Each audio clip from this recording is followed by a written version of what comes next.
ఆమేన్. ప్రేమ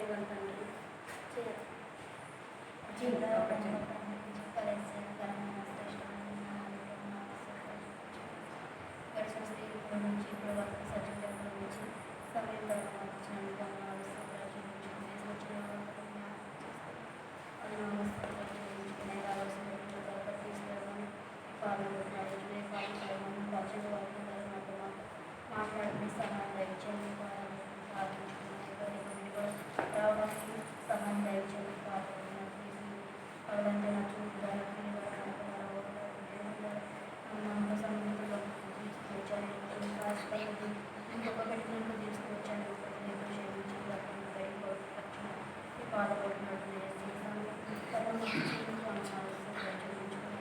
మందుల సమయాన్ని గడిపే మాదిరిగా నేను గడపరిచే వరకు నాకు సహాయం దయచేయమని బాధపడుతూ ప్రార్థించి యేసునామములో ప్రార్థించి అడిగి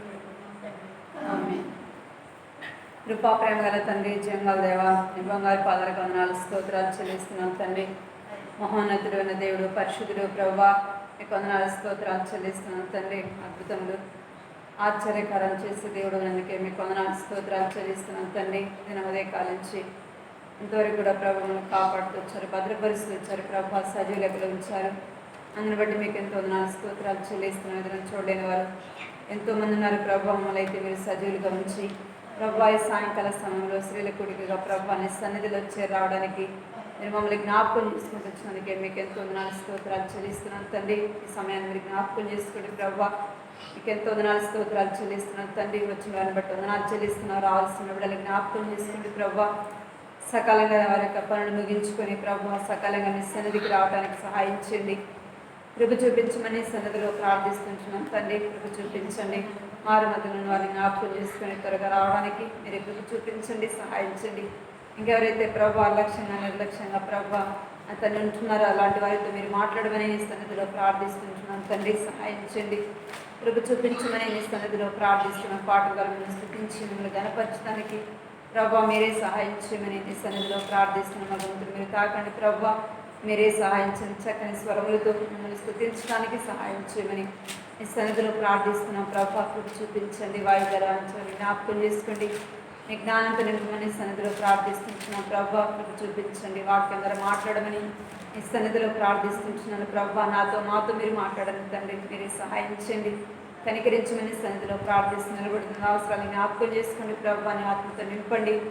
నేను నోటి బొరుగా వాడుకోమని నీ సన్నిధిలో ప్రార్థిస్తున్నా ప్రభు. నా మటుకు నేను జ్ఞానం లేని దాన్ని ప్రభు, నా మటుకు నేను ఎన్నిక లేని దాన్ని ప్రభు కనికరించండి. కృప చూపించమని ఈ సన్నిధిలో ప్రార్థిస్తున్నా ప్రభు. నా నోటి మీరు మాటలించమని ప్రార్థిస్తున్నాను తండ్రి. ఆడు మోసం నుండి మీరు తోడినట్లుగా ప్రభు, మీరు బలపరిచినట్టుగా ప్రభు నన్ను మీరు బలపరచండి తండ్రి. నా నోటి మీ మాటలు ఉంచమని సన్నిధిలో ప్రార్థిస్తుంటున్నాను ప్రభు. కృప చూపించండి. రావాల్సిన బిడ్డలు నడిపించండి. కరెంట్ మీ స్వాధీనించుకోండి. సమస్తం ప్రభు, చిన్న పిల్లల వారిని మీరు జ్ఞాపకం చేసుకోండి, సహాయం చేయండి తండ్రి. సమస్తం మీ దయగల హస్తాలకు అప్పగించుకుంటూ యేసుక్రీస్తు నామములో స్తుతించి ప్రార్థించి అడిగి వేడుకుంటున్నాను తండ్రి. ఆమేన్.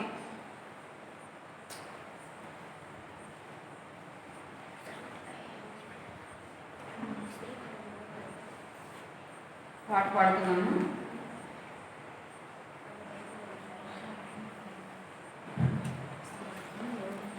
పాట సంఖ్య 166. పాట సంఖ్య 166.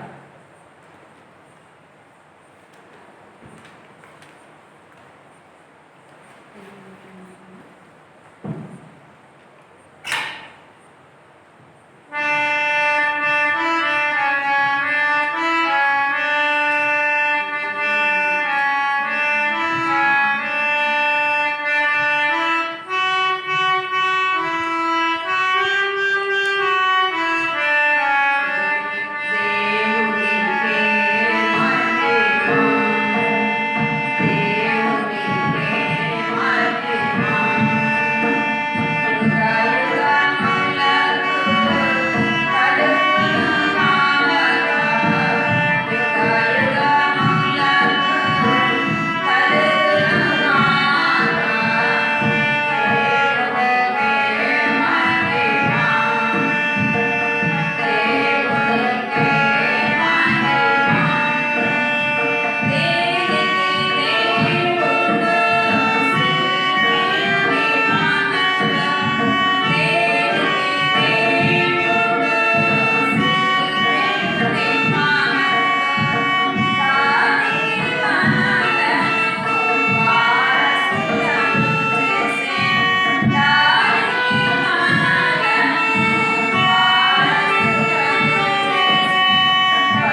పాట సంఖ్య 209.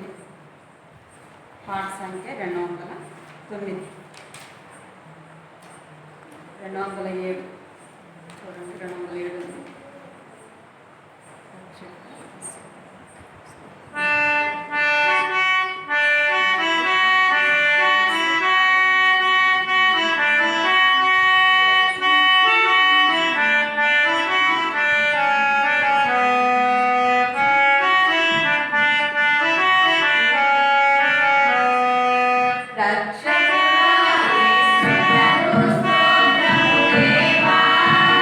Swachh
చేసుకుందాం. మోకరించండి. ప్రార్థన చేసుకుందాం.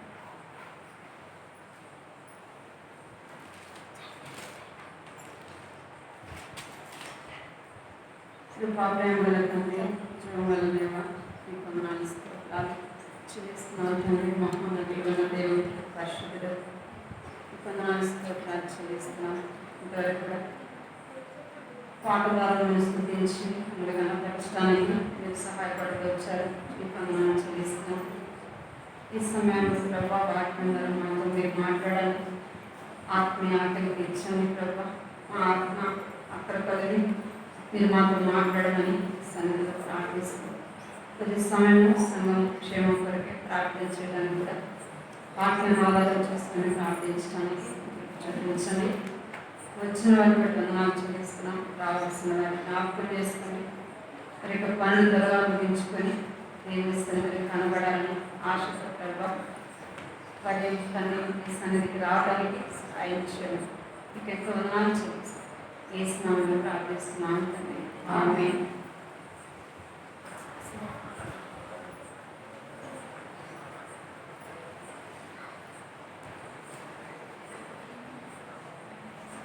గత వారం వాక్యం గుర్తుందా? స్త్రీల గుడికిలో దేవుడు మనతో ఏం మాట్లాడాడు గుర్తుందా? మీరేమి వెళ్ళారా? ఏం చేశారు? ఏమంటే చెప్పాలి.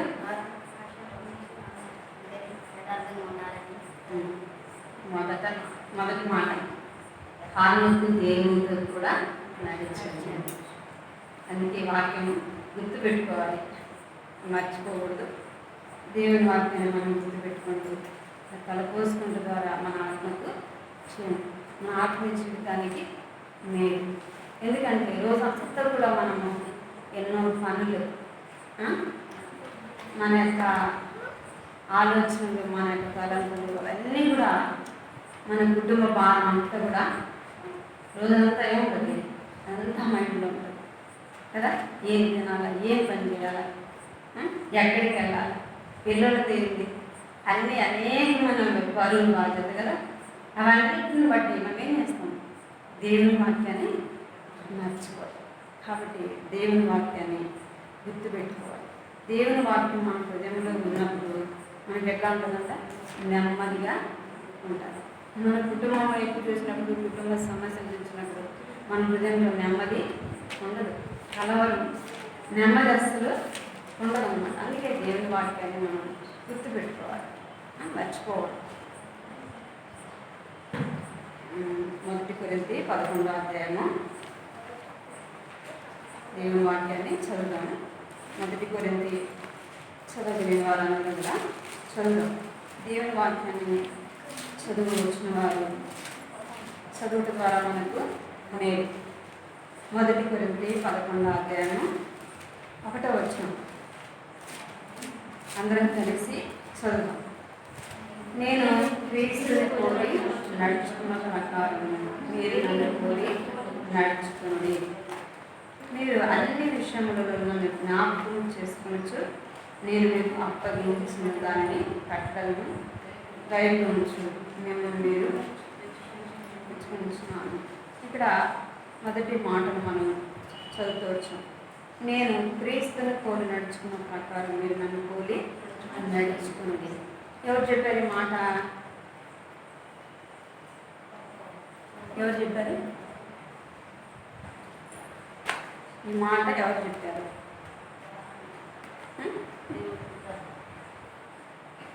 మొదటి ఈ కొరింథీ పత్రిక ఎవరు రాశారంటే అపోస్తలుడైన పౌలు రాశారు కదా. పౌలు చెప్పాడు ఈ మాట. ఏమని? నేను క్రీస్తుని పోలి నడుచుకున్న ప్రకారం మీరు నన్ను పోలి నడుచుకుని. పౌలు ఏం చేశాడంట? క్రీస్తుని పోలి నడుచుకున్నాడు కదా. పిల్లలు చూడండి, చిన్నపిల్లలు అమ్మమ్మ తాత వాళ్ళు ముసలి వాళ్ళుగా ఉన్నప్పుడు వాళ్ళు కర్రతో నడిచారనుకోండి, ఏం చేస్తారు? పక్కన పిల్లలు వాళ్ళు ఎట్లా నడుస్తూ ఉంటారు? వెనకాల ఏం చేస్తారు? వాళ్ళని చూసి ఎగతాళి చేసినట్టుగా ఏం చేస్తూ ఉంటారు, వెనకాల నడుస్తూ ఉంటారు కదా. కొంతమంది అంటే ఇక్కడ పోలి నడుచుకునుడి పౌలు అంటున్నాడు, నేను క్రీస్తుని పోలి నడుచుకున్న ప్రకారం మీరు నన్ను పోలి నడుచుకున్నాను. ఏదైనా మంచైనా చెడైనా కదా పోలి నడుచుకుని అంటే మంచి విధంగా అయినా మనం ఆలోచించవచ్చు, చెడు విధంగా కూడా అంటే లోక సంబంధంగా అయినా కావచ్చు, ఆత్మ సంబంధంగా అయినా కావచ్చు అన్నమాట. మనకి ఏది అవసరమో దేవుని బిడలుగా ఏది అవసరం, మనకి ఆత్మీయమైన నడక మనకు అవసరం. ఆత్మీయంగా ఉన్నవారు మనకి అవసరం కదా. శరీర సంబంధం మనకు ఇప్పటివరకు మనం శరీర సంబంధంగానే నడుచుకుంటూ వచ్చాం. ఇప్పుడు మనకి ఏ నడక కావాలి, ఆత్మీయమైన నడక కావాలి. ఆత్మీయంగా నడిచేవారు మనకు మాదిరిగా కావాలి అన్నా కదా. దేవుడు కూడా మనకు ఎవరు అవసరం, మనకు ఏది అవసరమో వాక్యానుసారంగా నడిచేవాడు మనకు మాదిరిగా కావాలి. వారిని చూసి మనము ఏం చేయొచ్చు, ఆత్మీయంగా నడుచుకోవచ్చు. ఒకవేళ శరీరానుసారమైన వారిని మనం చూస్తే ఏం చేస్తామంట, శరీరానుసారం సంబంధమైన నడకే నడిచే వాళ్ళుగా ఉంటాం. ఇప్పటి వరకు మనము శరీర సంబంధంగానే నడుస్తూ వచ్చాం కదా. అపోస్తలుడైన పౌలు కూడా సౌలుగా ఉన్నప్పుడు ఏం చేశాడు, ఈ లోకంలో ఇష్టానుసారంగా నడుచుకుంటూ వచ్చాడు కదా. దేవుని బిడ్డలైన వారిని హింసిస్తారు, ఇష్టానుసారంగా నడుస్తూ వచ్చాడు. అయితే అపోస్తలుడైన సౌలుగా ఉన్నప్పుడు ఆ రీతిగా నడిచినాడు. పౌలుగా తను ఎప్పుడైతే చేయబడుతూ వచ్చాడో, తన జీవితం మార్చబడుతూ వచ్చాడో, ఎవరిని పోలి నడుచుకున్నాడంట, దేవుని పోలి, క్రీస్తుని పోలి నడుచుకున్నాడు. దేవుని పోలి తాను అన్ని విషయంలో ఏం చేస్తూ వచ్చాడంట, నడుస్తూ వచ్చాడు. ఒకసారి వస్తుందా, ఒకసారి మనం మార్చబడతామా, ఒకసారిగా పరిపూర్ణంగా చేయబడతామా అంటే ఒకసారిగా మనం పరిపూర్ణంగా చేయబడదు కదా. ఒకసారిగా మనం అన్నీ నేర్చుకోలేం.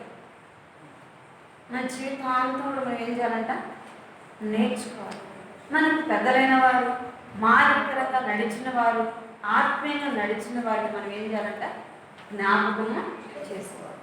వారి జీవితాన్ని మాదిరిగా పెట్టుకొని మనం ఏం చేయాలంట, మన ఆత్మీయ జీవితంలో నడిచే వారంగా ఉండాలి. ఇక్కడ పౌలు మాదిరికరమైన జీవితాన్ని జీవించాడు. స్త్రీలమైన మనము కూడా ఏం చేయాలంట, మాదిరికరమైన జీవితము జీవించాలి. మనల్ని పోలి మన బిడ్డలైన వారు ఏం చేయాలంట, నడుచుకోవాలి. పౌలు ఏమన్నాడు, నేను క్రీస్తుని పోలి నడుచుకున్న ప్రకారం మీరు నన్ను పోలి నడుచుకోండి. మనం ఏం చేయాలంట, మనం కూడా ఎవరిని పోలి నడుచుకోవాలా, మనకు పెద్దలైన వారు, మనకంటే ముందు ఉన్నవారు ఏ రీతిగా ఆత్మీయంగా నడిచారో వారి యొక్క నడవడిలో, వారి యొక్క మార్గంలో మనము నడవాలి. ఏది మనం తొందరగా నేర్చుకుంటాం చెప్పండి, మంచి నేర్చుకుంటామా, చెడు నేర్చుకుంటాం? చెడు తొందరగా నేర్చుకుంటాం, అసలు ఇంకా సమయమే అవసరం లేదు చెడు నేర్చుకోవడానికి కదా. ఇంకొకటి మన బలహీనత ఏంటంటే వాళ్ళలో ఉన్న చెడు చెడునే మనం జ్ఞాపకం చేసుకుంటాం, కానీ వాళ్ళు ఉన్న మంచి లక్షణాన్ని మనం ఏం చేయాలి, జ్ఞాపకము చేసుకో కదా. మనం ఏం చేయాలంటే పౌలు క్రీస్తుని పోలి నడుచుకున్న ప్రకారము మనం కూడా ఏం చేయాలంట, క్రీస్తుని పోలి అపోస్తలుడైన పౌలు తను ఏ రీతిగా నడిచినాడో అదే మార్గంలో మనం నడవాలంటే మన యొక్క నడక ఎలా ఉండాలంటే పోలి మనకంటే పెద్దలైన వారు, నాయకులైన వారిని జ్ఞాపకం చేసుకొని వారి యొక్క మార్గంలో మనము నడవాలి. మన స్త్రీలం కదా, ఇక్కడ పౌలు ఎవరు, పురుషుడు. మన స్త్రీలం ఏం చేయాలంట, స్త్రీలు కూడా ఎంతోమంది మాదిరికరమైన జీవితాన్ని జీవించిన వారు బైబిల్లో లేరా, ఉండాలి. చూడండి సామెతలు 31వ అధ్యాయము, సామెతలు 31. చదవండి 31వ అధ్యాయము 11వ వచనం. తీసిన వాళ్ళు చదవండి. ఆమె పెరిమిటి ఆమె యందు నమ్మకముంచు అతని లాభం ఫస్ట్ వచ్చిన 10వ వచనం చదవండి. బలవతి అయిన భార్య గర్భగా అటు ముఖ్యము కంటే అమూల్యమైనది. ఉమ్, ఆమె పెరిమిటి ఆమె యందు నమ్మకం ఉంచును. చాలా బాగా మాటనే ఉంచుకోండి. ఇక్కడ ఏం రాబడిందంటే పదవచనంలో గుణవతి అయిన భార్య దొరుకుట అరుదు, అటుది ముత్యము కంటే అమూల్యమైనది. ఎవరంట? గుణవతి అయిన భార్య కదా. మనం గుణవంతులుగా స్త్రీ, ఇక్కడ స్త్రీ గురించి రాయబడి నా పేరు అక్కడ యాడలేదు కానీ గుణవతి అయిన స్త్రీ ఎవరంట? గుణవతి అయిన స్త్రీ ముత్యము కంటే అమూల్యమైనది కదా. మనం ఎవరమంట? ముత్యము కంటే అమూల్యమైన వారముగా ఉండాలి అంటే ఏంటంట? మనం దేవుని వాక్యాన్ని పోలి నడుచుకున్నప్పుడు మనం ఎట్లా ఉంటామంటే ముత్యము కంటే అమూల్యమైన వారముగా ఉంటాము. అక్కడ ఎలా పడింది? 11వ వచనంలో ఆమె పెనిమిటి ఆమె యందు నమ్మకం ఉంచెను. మన ఏంది ఏం కనపడాలి? నమ్మకం కనపడాలి, నమ్మకత్వం మనలో ఉండాలి కదా. కుటుంబ బాధ్యత అంతా మనకు అప్పగించాలి అంటే మనలో ఏం కనపడాలి? మన కుటుంబంలో ఉన్న వారికి భర్తకి ఏం కనపడాలి? మనలో నమ్మకము కనపడాలి. అత్త మామ కదా, కుటుంబంలో ఎంతోమంది ఉంటారు కదా. వారిలో మనకు కుటుంబ బాధ్యత అప్పగించాలంటే మనలో వారు చూసినప్పుడు ఏం కనపడాలంటే మనలో నమ్మకత్వము కనపడాలి.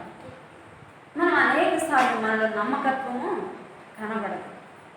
కొంచెంలో నమ్మకం ఉన్నవాడు ఎక్కువలో కూడా ఏమంట నమ్మకంగా ఉంటాడు. మన నమ్మకత్వం ఎక్కడ కనపడుతుందంటే ఒక చిన్న పనిలో తెలిసిపోతాడు. అమ్మ కదా, మన నమ్మకత్వము చిన్న పని అప్పగించినప్పుడు అది మనం చేయలేదనుకోండి, పెద్ద పని అప్పగిస్తారా? అప్పగించు. ఎందుకంటే ఏమంటారు చెప్పండి? నువ్వు చిన్న పని చేయలేకపోయినావు, పెద్ద పని నీకు అప్పగిస్తే నువ్వు చేస్తావా? అందుకే ఏం చేయలేదు ఈ పని నీకు. దేవుడు కూడా మనలో ఏం కావాలంటే దేవుడికి ఏం కనపడాలంట? నమ్మకత్వము దేవుడికి మనలో కనపడాలి. మన కుటుంబంలో నమ్మకత్వము మన కుటుంబంలో ఉన్న వారికి కనపడాలి. ఈ లోక సంబంధంగా కుటుంబంలో ఉన్నవారికి నమ్మకత్వం కనబడితేనే మనకేం చేస్తారు? కుటుంబంలో బాధ్యతలు అప్పగిస్తారు. భర్త అయినా సరే ఒకవేళ డబ్బు అప్పగించాలి, కుటుంబంలో అన్ని బాధ్యత చూసుకోవడానికి మన నమ్మకత్వం కనబడిపోతే ఇస్తాడా? అత్తమామ అప్పగిస్తారా? అందరినీ చూసుకొని. ఎందుకంటే ఈ అమ్మాయి నమ్మకస్తురాలు కాదు అని ఏం చేస్తారు? ఆ పనిని మనకు అప్పగించాలి. ఈ లోక సంబంధంగానే మనం అది చూసినప్పుడు దేవుడు మనకి ఏదైనా పని అప్పగించాలంటే మనం ఎంత నమ్మకత్వం కనపడాలి కదా. ఆత్మీయంగా మనం ఆలోచించాలి.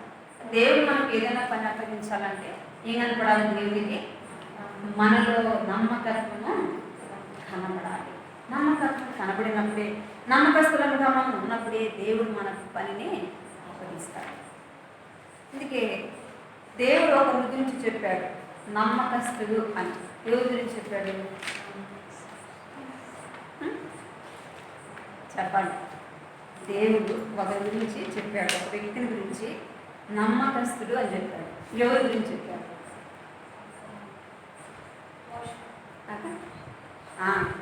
ఎవరంట? మోషే. చూడండి హెబ్రీ రాసిన పత్రిక 3వ అధ్యాయం. హెబ్రీ రాసిన పత్రిక 3వ అధ్యాయము చదవండి. అక్కడ 2వ వచనం. దేవుని ఇల్లంతటిలో మోషే నమ్మకంగా ఉండేటట్లు నేను కూడా తాను నియమించిన వాడికి నమ్మకంగా ఉండేను. ప్రతి ఇల్లు 5వ వచనం ముందు చెప్పుకో సంగతులు సాక్షాత్తంగా మోషే పక్షాధిపై ఉండి దేవుని ఇల్లంతటిలో నమ్మకంగా ఉండేను. అయితే క్రీస్తు కుమారుడై ఉండి ఆయన ఇంటి మీద నమ్మకంగా ఉన్నవాడు. ఇక్కడ ఎవరి గురించి చెప్పబడింది?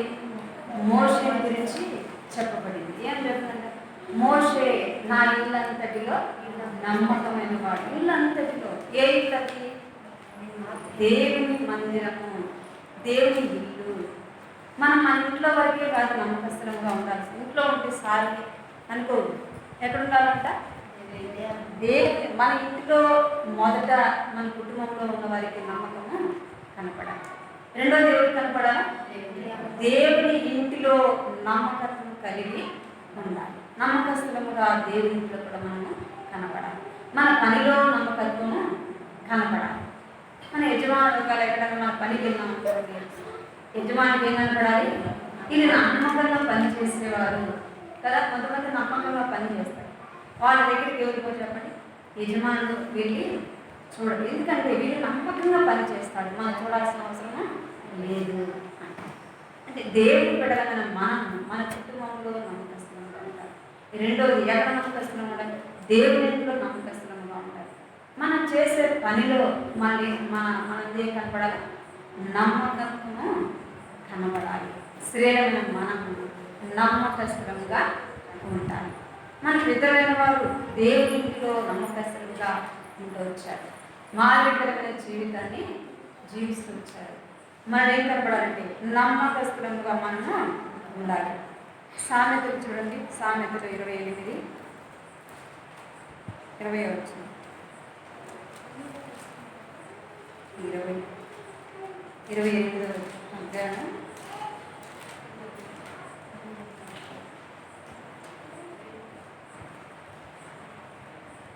28 అధ్యాయం 26 వచ్చింది.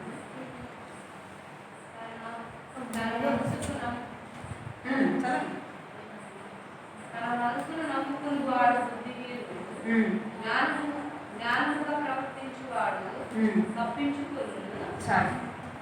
ఏమన్నా ఏం రాబడింది అక్కడ? తన మనస్సును నమ్ముకున్నవాడు బుద్ధిహీనుడు, జ్ఞానం అనుసరించేవాడు తన మనస్సును నమ్ముకున్నవాడు బుద్ధిహీనుడుగా కనబడతాడు. 20 వచ్చిన చూడండి, అదే 20 వచ్చిన. నమ్మకమైన వానికి దీవెనలు మెండుగా కలుగును. చాలు. నమ్మకమైన వానికి దీవెనలు మెండుగా కలుగును. మనం నమ్మకంగా ఉన్నప్పుడు దేవుని ఇంటిలో దేవుడు ఏం చేస్తాడంట? మెండుగా దీవెనలు మనకు దేవుడు ఇచ్చేవాడుగా ఉంటాడు. అదే చూడండి, సామెతలు 13 అధ్యాయం 17 వచ్చింది. సామెతలు 13 అధ్యాయం 17 వచ్చింది.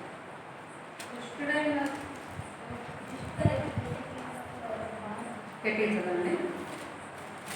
నమ్మకమైన రాయబారి ఔషధం వంటి వాడు. ఎట్లా అంట? నమ్మకమైన వాడు ఔషధం వంటి వాడు. అంటే ఔషధం ఎవరికి అవసరం చెప్పండి? మందు ఎవరికి అవసరం? బలహీనులైన వారికి, అనారోగ్యంగా ఉన్న వారికి ఔషధము అవసరం. నమ్మకమైన వాడు ఎలా ఉంటాడంట? ఔషధము వంటి వాడుగా ఉంటాడు. నీవు నేను ఎలా ఉండాలంట? ఔషధము వంటి వారుగా నమ్మకస్తులంగా ఉండాలి. ఎక్కడ నమ్మకస్తులంగా ఉండాలి? మొదటి కుటుంబంలో నమ్మకస్తులంగా ఉండాలి. రెండోది దేవునిలో నమ్మకస్తులంగా ఉండాలి. మూడోది మన పని దగ్గర మన నమ్మకస్తులంగా ఉండాలి. మన నమ్మకస్తులంగా ఉన్నప్పుడు దేవుడు మెండైన దీవెనలతో నింపేవాడుగా ఉంటాడు. చిన్న పని అప్పగించినప్పుడు మనం దాన్ని నమ్మకంగా చేసినప్పుడు ఎవరు బహుమానం ఇస్తారని? దేవుడు బహుమానం ఇచ్చాడు. మోషేని గురించి దేవుడు చెప్పాడు కదా, నా ఇల్లంతటిలో నమ్మకమైన వాడు అని మోషేని గురించి దేవుడే చెప్పాడు. నిన్ను నన్ను గురించి ఎవరు చెప్పాలి? ఎవరు చెప్పాలి చెప్పండి? మన ఇంట్లో వాళ్ళు చెప్పాలి. మన భర్త కావచ్చు, అత్తమామ కావచ్చు, ఆడబిడ్డ కావచ్చు, తోడి కొడుకు కావచ్చు, ఎవరైనా సరే మన గురించి ఏం చెప్పాలి? నమ్మకస్తురాలు అని చెప్పాలి కదా మన గురించి. లేదా సంఘంలో ఈ యొక్క చాలా నమ్మకస్తురాలు అని మన గురించి చెప్పాలి. లేదా మనం పనికి వెళ్ళినప్పుడు మనతోటి వారు ఏం చెప్పాలి? నువ్వు చాలా నమ్మకమైనది అని మన గురించి చెప్పగలం. మనం నమ్మకస్తులంగా ఉండాలి. రెండోదిగా మనము చూస్తాం చూడండి, ఎలా ఉండాలంటే మేలు చేసే వారుగా ఉండాలి. చూడండి సామెతలు అక్కడ 31వ అధ్యాయము 12వ వచనం చదవండి. 12వ వచనం. ఆమె తాను బ్రతుకు దినములన్నీయు అతనికి మేలు చేయును గాని కీడు చేయదు. చాలు. ఇక్కడ ఏముంది? రెండో మాటగా, మొదటి మాటగా మనం ఏం తీసుకొచ్చాం? నమ్మకస్తులంగా ఉండాలి. రెండోది మనం ఎలా ఉండాలంటే అతనికి మేలు చేయడు కానీ కీడు చేయడు. మనం ఏం చేసేవాళ్ళని ఉండాలి? ఎవరికి? మన ఇంట్లో వాళ్ళకేనా? మనం ఎవరికి చేస్తాం చెప్పండి? మన ఇంట్లో వాళ్ళకి చేస్తాము. ఇంకా రెండోది మనకు నచ్చిన వాళ్ళకి చేస్తాం. అందరికీ చేయండి కదా, అందరికీ చేస్తామా? మీరు ఎవరు బట్టి వాళ్ళు చేస్తామా? చేయండి. మన స్వభావమే అలాంటిది. మనం ఎవరు చేస్తామండి? ఫస్ట్ మన కుటుంబంలో, మన కుటుంబం బాగుండాలి కదా, మన కుటుంబంలో వారికి మేలు చేస్తాం. లేదా మన బంధువులు, మనకు తెలిసిన వాడు, మనకు నచ్చిన వాళ్ళకి మనం మేలు చేస్తాం. మనం అలా కాదు. ఎలా ఉండాలంట? నమ్మకస్తులముగా, మేలు చేసేవారంగా ఉండాలి. మేలు చేయాలి కానీ కీడు చేయదు. మేలు చేసి కీడునైనా మనం ఏం చేయాలంట? అనుభవించేవారంగా ఉండాలి. గలతీ రాసిన పత్రిక 6వ అధ్యాయం 10వ వచనం. గలతీ 6వ అధ్యాయం 10వ వచనం చదవండి. కాబట్టి మనకు సమయం దొరికినది కొలది అందరి విశేషముగా విశ్వాస గృహమునకు చేరిన వారి ఆడలను మేలు చేద్దాము. ఎవరు చేయాలంటే? కాబట్టి చదవండి. కాబట్టి మనసుకు సమయం దొరికిన కొలది అందరి ఆడలను విశేషముగా విశ్వాస గృహమునకు చేరిన వారను ఎడలను మేలు చేద్దాం. అందరికీ అంది కదా, ఎడల అందరికీ మేలు చేసే వారంగా ఉన్నారు. విశ్వాస గృహమైన వారికి మేలు చేసే వారంగా ఉన్నారు. సమయం దొరికిన కొలది అంటే ఏదో ఒకరికో ఇద్దరికో అట్లా కాదు. ఎలాంట? విశ్వాస గృహంలో చెందిన వారికి, మన తోటి వారికి కదా మనం ఏం చేయాలంట? మేలు చేయాలి. మనం మేలు చేయము కదా, మేలు చేయము. ఏం చేస్తాం చెప్పండి? మేలు చేయకపోవడం బట్టి మేలు చేయము కానీ ఏం చేస్తాం? కీడు చేస్తాం కదా. మేలు చేయకపోయినా బాధలేదు. ఏం చేస్తాం? మనం కీడు చేయాలా అనుకుంటాం. కీడు చేయడానికే మనం ఏం చేస్తాం? త్వరపడే వారుగా. ఎందుకంటే మనుషుల యొక్క స్వభావం అలాంటిది. అందుకే వాక్యం ఏం చెప్తుంది? సమయము దొరికిన కొలది అందరి ఎడల, ఒకరికని ఇద్దరికని చెప్పలేదు కానీ అందరికీ మేలు చేసేవారుగా మనము విశ్వాసం వారికి మేలు చేయాలి. లేని వారు ఉంటారు కదా, దీనస్థితిలో ఉన్నవారు ఉంటారు. వారికి మనం ఏం చేయాలంట? మన చాపనైన సహాయం లేదా మేలు వారికి మనము చేసేవారముగా ఉండాలి. ఒకవేళ మనం మేలు చేయలేకపోయామనుకోండి, ఏం చేయకూడదు? కీడు చేయకూడదు. మేలు మనం చేయడం మన వల్ల కాదు. ఏం చేయకూడదు? కీడు మాత్రం చేయకూడదు. దీన్ని చేయకపోయినా బాగుంది. ఏం చేయకూడదు? కీడు మాత్రం చేయకూడదు. దేవుని బిడలముగా మనం మేలు చేసేవారముగా ఉండాలి. చూడండి, రోమా రాసిన పత్రిక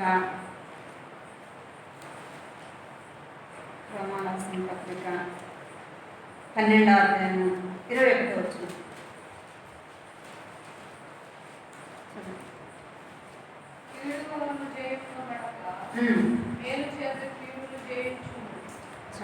ఇక్కడ ఏం చేయాలంట? కీడు వలన జయింపబడక మేలు చేత కీడును జయించవచ్చు.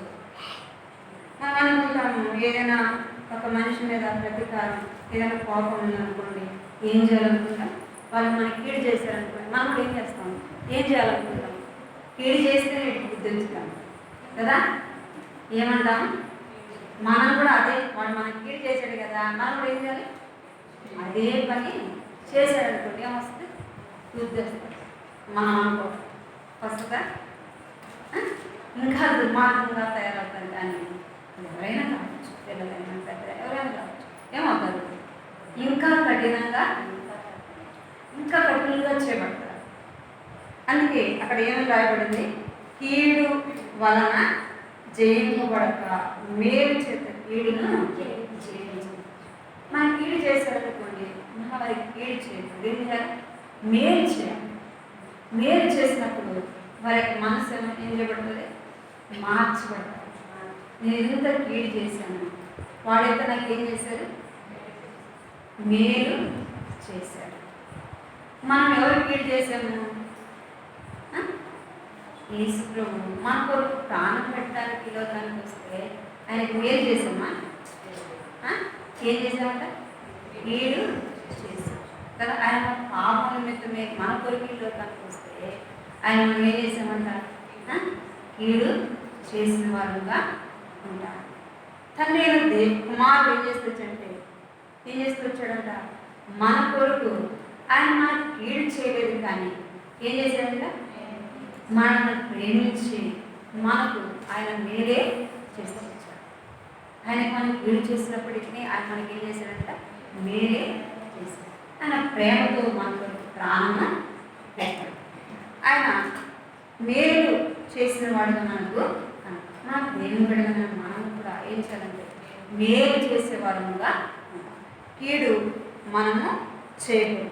కీడు చేయుట ఎవరు అనేది అంటే చూడండి, 3వ యోహాను రాసిన పత్రిక. కీడు చేసే స్వభావం ఎవరిదంటే 3వ యోహాను రాసిన పత్రిక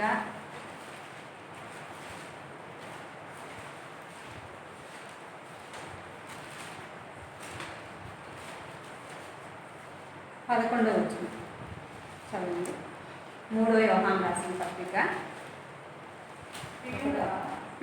చెడు కార్యము కాక మంచి కార్యము అనుసరించి నడుచుకుని మేలు చేయువాడు దేవుని సంబంధి, కీడు చేయువాడు దేవుని చూసిన వాడు కాదు.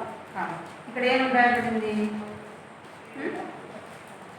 మేలు చేయవాడు దేవుని సంబంధి, కీడు చేయవాడు దేవుని చూసిన వాడు కాడు. మనం ఎలా ఉంటున్నాం? దేవుని సంబంధంగా ఉంటున్నామా? కీడు చేసి దుష్టుని యొక్క సంబంధంగా మనం ఉంటున్నాం.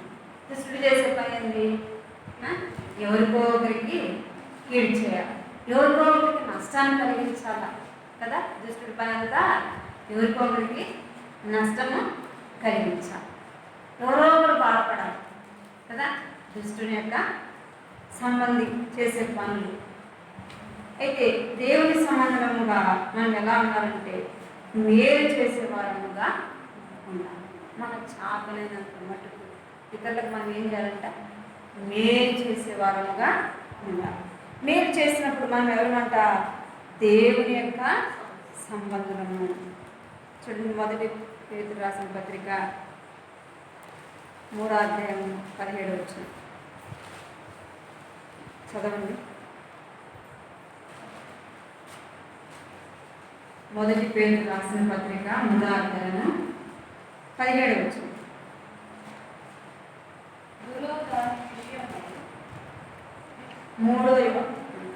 1 పేతురు రాసిన పత్రిక 3వ అధ్యాయం 17వ వచనం.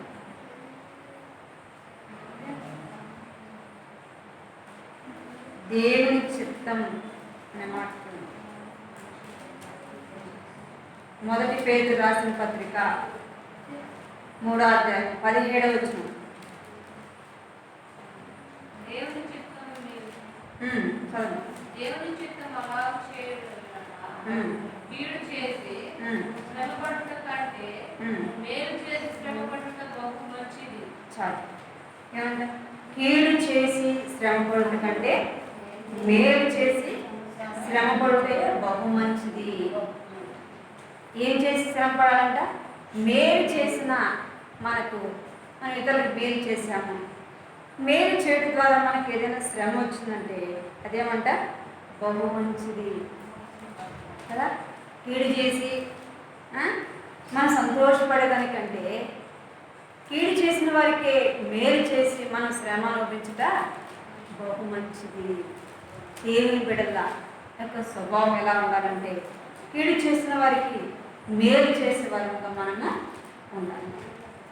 మూడవదిగా చూస్తాము సామెతలు 31వ అధ్యాయంలో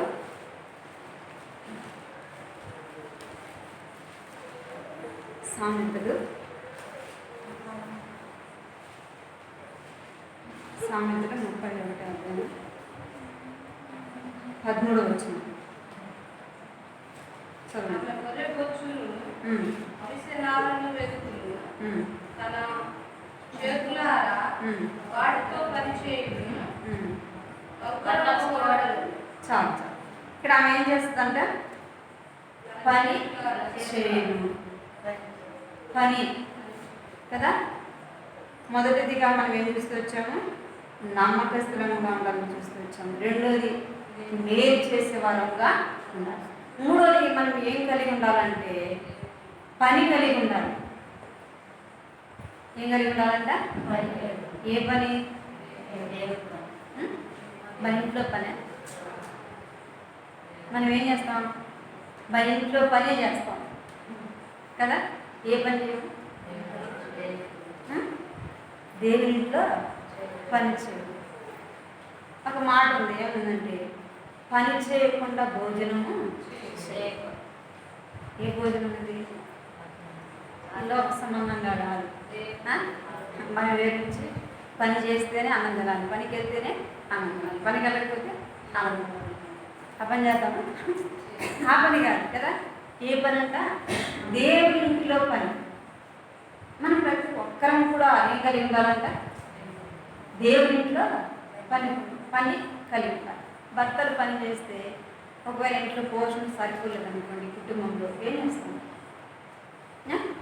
మనం కూడా పని చేస్తాం కదా. అయ్యా నువ్వు ఒకటివే చేసే పని, కుటుంబ పోషణ సరిపోలేదు, నేను కూడా ఏం చేస్తాను? పని చేస్తాను. నేను కూడా ఏదైనా పని వెతుక్కుంటాను. ఎందుకు అంత అవసరం ఏమన్నా? మరి ఆయన ఒక్కటి చేస్తే సాగు సరిపోదనే కదా మనం కూడా పని చేస్తాం.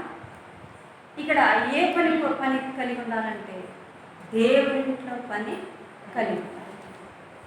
దేవుని పని మనము మన ప్రతి ఒక్కళ్ళ కూడా దేవుని ఇంట్లో పని కలిగి ఉండాలి. ఎందుకంటే మనం ఏం తీసుకున్నాం చెప్పండి? బల తీసుకున్నాం లేదా? ప్రతి ఆదివారం బల తీసుకున్నాం.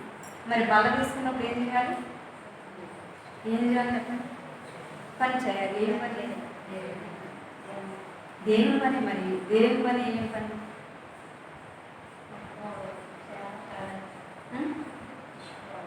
చెప్పాలి. పని దేవుని ఇంట్లో పని చేయాలి. దేవునికి ఏం పని చేయాలి?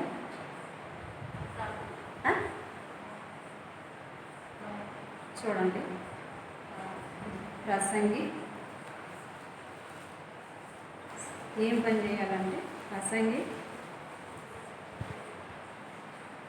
9వ అధ్యాయము 10వ వచనం చూడండి. ప్రసంగి 9వ అధ్యాయం. నీ చేతికి వచ్చిన ఏ పనినైనను నీ శక్తి లోపమున లేకుండా చేయు. చాలు. పని చేయుటకు నీ చేతికి వచ్చిన ఏ పనైనా శక్తి లోపం లేకుండా చేయము. దేవుడు నీకు ఏదైనా పని అప్పగించాడు అనుకోండి, శక్తి లోపం లేకుండా ఏం చేయాలంట? దేవుని పని చేయాలి. మన పనికి వెళ్ళాము, అది మనకు మించిన పని అయినా ఏం చేస్తాము? శక్తి అన్న కాడికి పోరాడు కదా.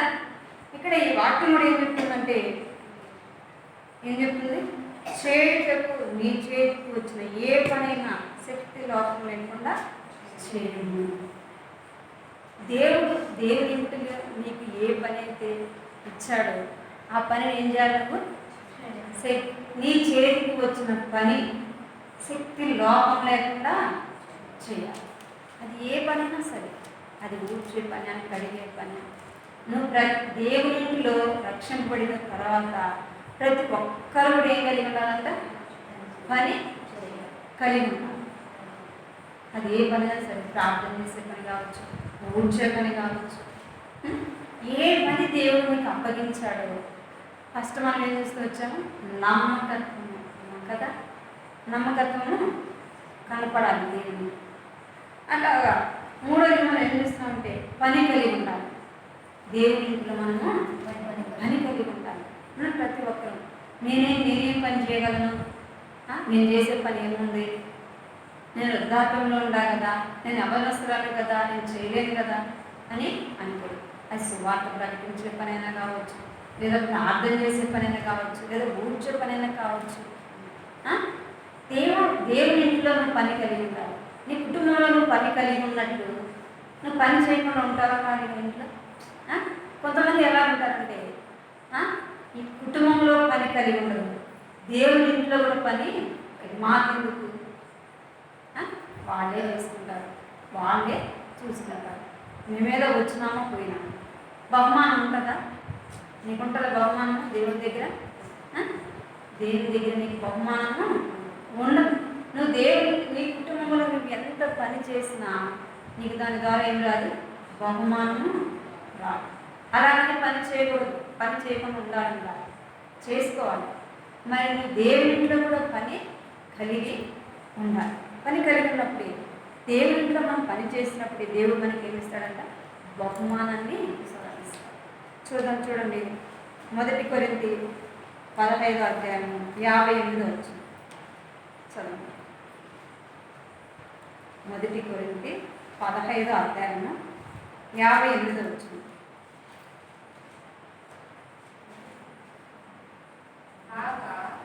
నా ప్రియ సహోదరులారా, మీ ప్రయాసము ప్రభువునందు వ్యర్థం కాదని ఎరిగి స్థిరులను కదలని వారును ప్రభువు కార్యాలయంలో ఎప్పటికీ చాలు.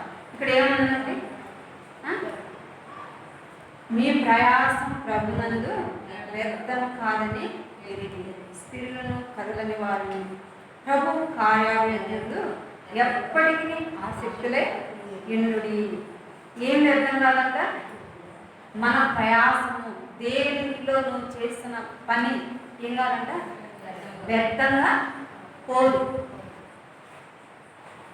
వ్యర్థంగా నువ్వు ఇంట్లో దేవుని ఇంట్లో ఒకవేళ దేవుని పని చేస్తాము, దేవుని మందిరంలో ఒకవేళ మనుషులు ఎవరు నువ్వు చేసే పని చూడకపోవచ్చు, మనుషులు ఎవరు నువ్వు మెచ్చుకోకపోవచ్చు, మనుషులు ఎవరు బహుమానం ఇవ్వకపోవచ్చు. కానీ ఎవరు చూస్తారు? దేవుడు చూస్తాము.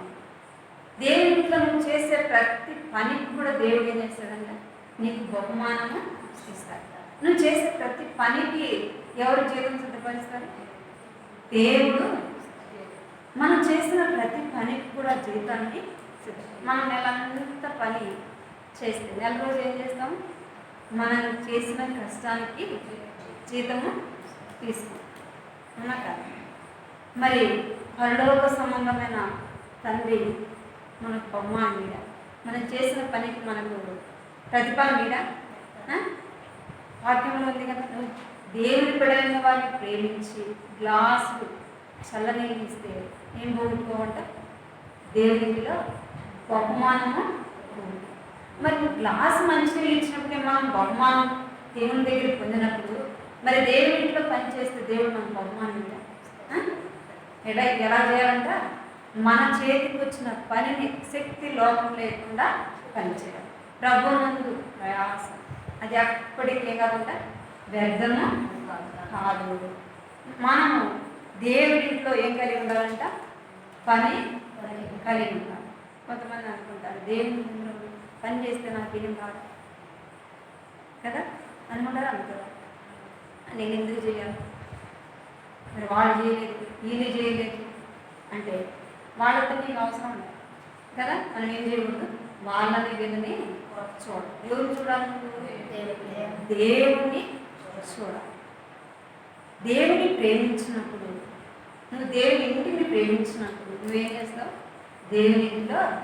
పనిచేస్తాం. మన ఇంటిలో పనిని మనం శక్తి లోపం లేకుండా ఈ రీతిగా పని చేస్తాము. దేవుని ఇంటిలో కూడా శక్తి లోపం లేకుండా మనం దేవుని పని చేసేవారంగా ఉండాలి. చూడండి, ప్రకటన గ్రంథంలో ఒక మాట ఉంది. 22వ అధ్యాయం, ప్రకటన 22వ అధ్యాయం 12వ వచనం.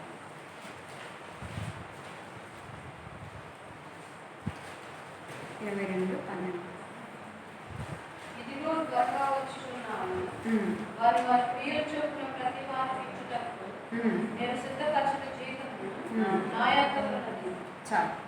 ఏమంట?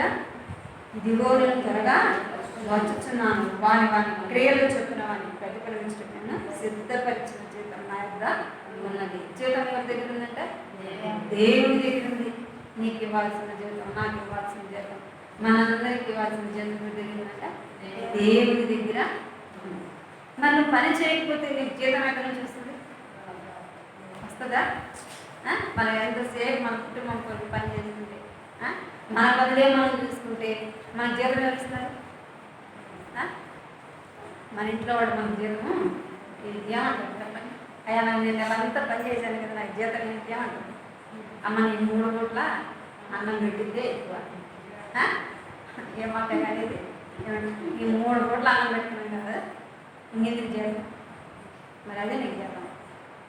ఎంత ప్రయాసపడతాం రోజంతా మనం ఇంట్లో పడతాం కదా, ఎంతో ప్రయాసపడతాం. మన జీతం ఎవరిస్తారంట? దేవుని ఇంటిలో నువ్వు చిన్న పని చేసిన దేవుడు ఏం చేస్తాడంట? జీతము ఆయన త్వరగా అడేమనింది, త్వరగా వచ్చుచున్నాను. త్వరగా వచ్చి మనకేం చేస్తాడంట? జీవితము ఇష్టపడతాడు. పౌలు ఏమంటున్నాండి, నేను క్రీస్తుని పోలి నడుచుకున్న ప్రకారం మీరు కూడా ఏం చేయాలి? నన్ను పోలి నడుచుకున్నాను. పౌలు ఏం చేస్తూ వచ్చాడంటే దేవుని కొరకు సమస్తమును కోరుకున్నాడు, సమస్తమును విడిచిపెట్టాడు. ఎవరు? పౌలు కదా, మాదిరికరంగా జీవిస్తూ వచ్చాడు. మనం చెప్పగలము మన బిడ్డలైన వారికి, నేను అన్ని విషయంలో దేవుడికి నమ్మకంగా ఉన్నాను, నేను అందరం మాదిరికరంగా జీవిస్తున్నాను, నా పోలి నడుచుకొని మనం చెప్తాము. ధైర్యంగా మనకు అమ్మ చెప్పడానికి చెప్పే నాకు విని మీకు మనకి ఎవరికి కూడా ఏం లేదు, మనం ఆ మాట చెప్పలేదు. ఎందుకంటే అనేక విషయాలు మనం ఏమైపోయామంటే తప్పిపోయాం కదా, అనేక విషయాలు మనం తప్పిపోయాం, మనం ఆ మాట చెప్పలేము. అందుకే దేవుని వాటిని నేను చెప్తున్నానంటే పౌలు చెప్పినట్టుగా మనం క్రీస్తుని పోలి నడుచుకునే వారంగా ఉండాలి. హెబ్రీ రాసిన పత్రిక 13వ అధ్యాయం 7వ వచనం చూడండి. హెబ్రీ రాసిన పత్రిక 13వ అధ్యాయం 7వ వచనం. మీకు దేవుని వాక్యం బోధించి మీ పైన న్యాయకులుగా ఉన్నవారిని జ్ఞాపకం చేసుకుని వారి ప్రవర్తన ఫలమును పెద్దగా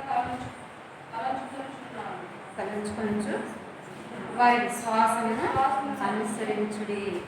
ఏమనంటే మీకు దేవుని వాక్యమును బోధించి మీ పైన నాయకులుగా ఉన్నవారిని జ్ఞాపకం చేసుకుని వారి ప్రవర్తన ఫలము శ్రద్ధగా తలంచుకొనొచ్చు వారి విశ్వాసమును అనుసరించుడి. అంటే మనకు వాక్యమును బోధించేవారు, మనకు పెద్దలైన వారు, వారు అత ఆత్మీయంగా వారు ఎత్తుగా నడుచుకున్నారు. వారిని పోలి మనం ఏం చేయాలంట? నడుచుకోవాలి. వారిని పోలి మన జీవితంలో మనం నడుచుకున్నప్పుడు ఏం పొందాలంట? ఆత్మీయంగా మేలు పొందుతాం. స్త్రీలమైన మనం మన కుటుంబంలో నమ్మకస్తులముగా ఉండాలి. రెండవది, మేలు మన కుటుంబంలో మనం మేలు చేసేవాళ్ళంగా, మన కుటుంబంలో కానీ మన సంఘంలో కానీ మన తోటి వారికి మనం మేలు చేసేవాళ్ళంగా ఉండాలి. మూడోది, మనం ఏం చేయాలంట? పని కలిగి ఉండాలి. దేవుడి ఇంట్లో మన పని మన కుటుంబంలో పద్ధతిస్తులంగా ఉన్నట్టు ద్వారా మన కుటుంబానికి నష్టం కదా. మన కుటుంబం అంతకంతకు ఎక్కడికి వెళ్ళిపోతుంది? దరిద్ర స్థితిలోకి, దీన స్థితిలోకి వెళ్ళిపోతుంది. ఎప్పుడు మనం పని చేయకుండా ఉన్నాం. మనం కూడా కష్టపడి పని చేసినప్పుడు ఏం తెచ్చుకుంటాం? మన కుటుంబంలో ఆర్థికంగా కొంతవరకు మనం ఏం చేయొచ్చు? సహాయము మన కుటుంబంలో సహాయం చేసేవాళ్ళుగా ఉంటాం. మనం ఏం కలిగి ఉండాలంట? మన కుటుంబంలోనే కాదు, దేవుని ఇంట్లో కూడా మనం పని కలిగి ఉండాలి. ఎవరంటే అపోస్తలుడైన తిమోతి ఎవరిని పోలి నడుచుకుంటూ వచ్చాడంటే తన అవ్వను పోలి నడుచుకుంటూ వచ్చాడు, తన తల్లిని పోలి నడుచుకుంటూ వచ్చాడు. మీరు సమయం అయిపోయింది కాబట్టి వాటిని చూపించలేదు. కానీ తిమోతి ఏం చేశాడంట, తన అవ్వను తల్లిని పోలి విశ్వాసరీతిగా నడుచుకోవాలి. మనము ధైర్యంగా నడుచుకున్నప్పుడు, ఆత్మీయంగా నడుచుకున్నప్పుడు మన బిడ్డలైన వారు ఏం చేస్తారంట, ఆ మార్గంలో మనం నడిచే మార్గంలో వారు కూడా నడుస్తారు. మన ధైర్యంగా మనం నడవలేనప్పుడు, ధైర్యంగా మనం నడుచుకున్నప్పుడు మనం చూసి మన బిడ్డలైన వారు ఏమి కూడా నేర్చుకోరు. పౌలైతే ఆ రీతిగా నడుచుకొని ఏం చెప్పాడు, నేను క్రీస్తుని పోలి నడుచుకున్న ప్రకారం మీరు నన్ను పోలి నడుచుకున్నది. మన ధైర్యంగా నడుచుకున్నప్పుడు మన బిడ్డలైన వారికి మనము చెప్తాం. నువ్వు దేవుడి మందిరానికి వచ్చినప్పుడే మన పిల్లలైన వారికి ఏం చెప్తాము, నువ్వు కూడా రారా మందిరానికి చెప్తావు. అసలు నువ్వే రానప్పుడు పిల్లలకి ఏం చెప్తావు? మనం నడవాలి, మన బిడ్డలైన వారిని ఆ దారిలో ఆ మార్గంలో నడిపించాలి. మాట గుర్తు పెట్టుకొని ప్రార్థన చేసుకోవాలి. నమ్మకస్తులంగా ఉండాలి, నేను చేసే వారంగా ఉండాలి, దేవునిలో పని కలిగిన వారంగా ఉండాలి. మాట గుర్తు పెట్టుకొని ప్రార్థన అందరం చేయగానే